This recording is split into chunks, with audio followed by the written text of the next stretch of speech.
High friends, welcome back to Cherilaj kitchen. तर आज आपण बघणार आहोत स्वीट डिशमध्ये आज मी बनवणार आहे बालुशाही. बालुशाही म्हटलं की खूप कठीण वाटतं आणि ती बालुशाही रसरशीत मस्त अशी असेल, जाळीदार, तर ती खायलाही खूप छान वाटते. तर आज आपण बघणार आहोत एकदम सोप्या पद्धतीमध्ये, अगदी तुम्ही पहिल्यांदा बनवत असाल तरीही पटकन बनणारी अशी बालुशाही, अगदी अर्ध्या तासात होणारी. अगदी छोट्या सोप्या ट्रिक्स आपण फॉलो केल्या तर आपली बालुशाही एकदम परफेक्ट अशी बनणार आहे. तर चला वेळ न वाया घालवता रेसिपीला स्टार्ट करूया. त्याआधी चॅनेलला सबस्क्राईब केले नसेल तर सबस्क्राईब करा आणि बेल आयकॉनला क्लिक करायला विसरू नका.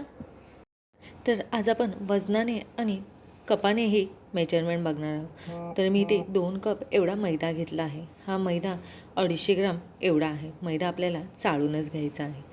तर यामध्येच घालते आहे अजून 1 कप. तर इकडे माझा मैदाही घेऊन झाला आहे. मैदा मी 250 ग्राम घेतला आहे आणि वजनीप्रमाणे 250 ग्राम आणि कपाप्रमाणे 2 कप एवढा मैदा घेतला आहे. तसेच साखरही आपण मोजून घेणार आहोत. 2 कप एवढी साखर घेतली आहे आणि वजनीप्रमाणे ही 400 ग्राम एवढी साखर आहे. अशाच प्रकारे आपण तूपही वजन करून घेऊया. तर मी तूप इकडे अर्धा कप एवढा तूप घेतला आहे आणि वजनीप्रमाणे 86 ग्राम एवढं आपल्याला तूप घ्यायचं आहे. इकडे आपले सर्व साहित्य वजन करून व कपाच्या मेजरमेंटने घेऊन झाले आहे. आता आपण पीठ मळूया. पीठ मळण्यासाठी मी इकडे मैदा घेतला आहे. मैद्यामध्येच आपल्याला 1 चमचा एवढी बेकिंग पावडर टाकायची आहे. इथे मी फक्त बेकिंग पावडरचा वापर केला आहे.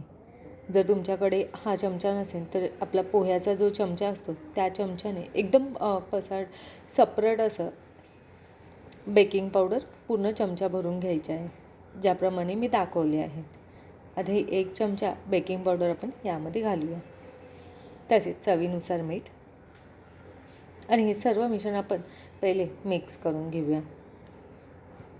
आता यामध्ये सर्व तूप आपल्याला घालायचं आहे. तूप घालून ह्याला आपल्याला व्यवस्थित मळून घ्यायचं आहे. पूर्ण मैद्याला आपल्याला तूप लावून घ्यायचं आहे.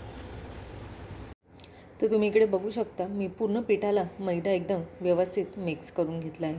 आता आपल्याला हे पीठ मळायचं आहे. पीठ मळण्यासाठी आपल्याला थोडे पाणी घ्यायचं आहे आणि हे खूप जोरात नाही करायचं. हलक्या हाताने आपल्याला हे पीठ मिक्स करून घ्यायचे आहे. तर या प्रकारे तुम्ही मिक्स करून घ्यायचं आहे. हे जसे आपण चपातीचे पीठ मळतो त्याप्रमाणे आपल्याला पीठ नाही मळायचे. तर इकडे माझे पीठ मळून रेडी झाले आहे.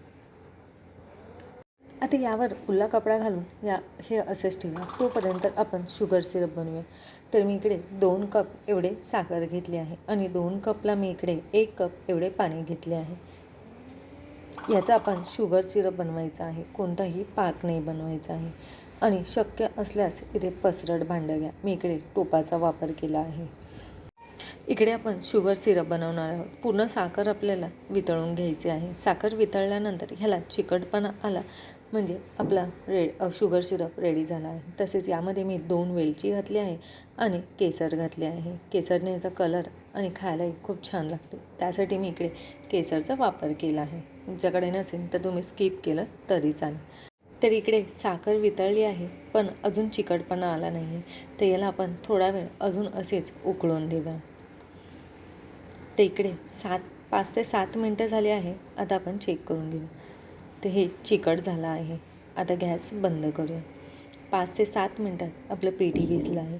मैदा असल्यामुळे आपल्याला हे पीठ जास्त भिजवायचे नाही आहे. तर तुम्ही इकडे बघू शकता याला किती मस्त अशी जाळी पडली आहे. तर याचप्रमाणे आपली बालुशाही मस्त अशी जाळी पडणार आहे. आता आपण हे पीठ परत एकदा मिक्स करून घेऊया.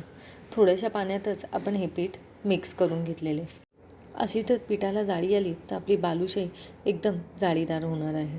आता यातलेच आपण थोडेसे पीठ घेऊया. मीडियम साईजचेच घ्यायचं आहे, जेणेकरून ही तेलात गेल्यावरही फुगते. त्यामुळे थोडं कमी साईजच आपण ठेवायची आहे. ती याप्रमाणेच आपल्याला पीठ आतल्या साईडला गोळा करून घ्यायचा आहे. ह्याला आपल्याला काही भेगा पडून नाही द्यायच्या आहे. भेगा पडल्यास ते तेल जास्त पिऊन घेतं. त्याचप्रमाणे मैदा आणि तूप असल्यामुळे थोड्याशा भेगा पडतातच.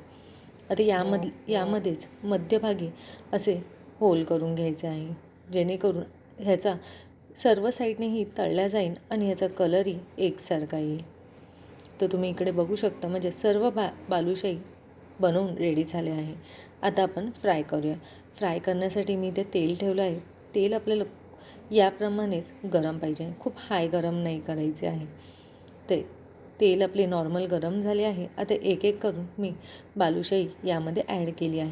इकडे आपल्याला गॅस एकदम मंद आचेवरच ठेवायचा आहे आणि बालुशाही भाजत आली तर ती तेलाच्या वरती तरंगते, तेव्हा आपण तिला हलवून घेणार आहोत. आता आपण ह्याची दुसरी साईडही तळून घेऊया. फॉकच्या साहाय्याने आपण ह्याला पलटी करणार आहोत आणि असेच मंद आचेवर आपल्याला हे तळून घ्यायचं आहे.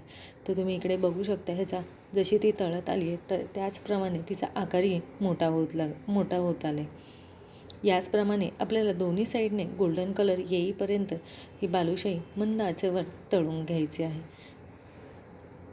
याला आपल्याला फॉकच्या साहाय्याने हलवायचं आहे. लगेच झारा लावल्यास बालुशाही तुटू शकते, त्यामुळे पहिले आपण फॉकच्या साहाय्यानेच ह्याला उलटी पलटी करणार आहोत. तर इकडे तुम्ही बघू शकता किती मस्त असा कलर आला आहे सर्व साईडने. आता ही बालुशाही आपण काढून घेऊया. काढून आपल्याला ही 5 मिनटं फक्त जाळीमध्ये ठेवायची आहे. जर काही ह्याच्यामध्ये जास्त तूप झाले असेल तर ही बालुशाही तुमची सुटेल किंवा राहणार नाही. त्यामुळे इकडे तुपाचे प्रमाण एकदम परफेक्ट घ्यायचे आहे. तिकडे मी 5 मिनटं जाळीमध्ये असेच ठेवले होते.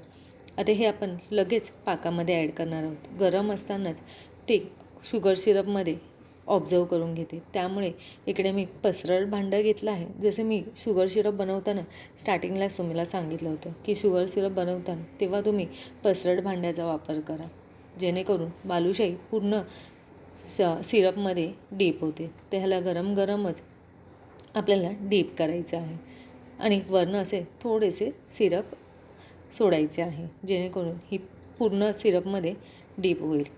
ह्याला 5 मिनटं आपण असेच ठेवले आहे. आता ह्याला आपण पलटी करूया आणि दुसऱ्या बाजूनेही ह्याला असेच 5 मिनटं डीप करून ठेवा.